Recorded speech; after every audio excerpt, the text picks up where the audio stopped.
F'ħal-qormi d-deputat mexxej tal-Partit Laburista Tony Abela kien imdawwar maqat ta' proġetti li jagħmlu differenza fil-ħajja tan-nies. Fosthom il-proġett kontra l-arar li ħaspinta u tlesta fi żmien amministrazzjoni Laburista. Iżda dan ma kienx proġett iżolat. Impressjonajt ruħi bil-proġett tal-arar, għaliex naf li kienu ħafna nies solvejnilhom ħafna mill-problemi. U propju fejn qegħdin laqqas mill qegħdin ħal-qormi għaliex hija picnic area kważi tajt laqqas qiegħed belt urbana. Ġieri l-Kunsill qiegħed jaħdem jagħmel dak kollu possibbli ovvjament bil-fondi wkoll li jkollu. Minn barra investiment fl-infrastruttura kien hemm ukoll qatt kbir ta' attivitajiet soċjali u kulturali li waslu biex il-komunità ta' ħal-qormi tkun waħda mill-iktar ħajja.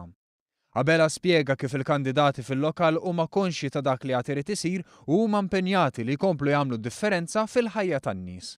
Però nafu wkoll li hemm il-menti dwar toroq li nies jixtiequ jiġu indirizzati, hemm il-menti li bil-mod il-Kunsill konvint li ser jindirizzhom.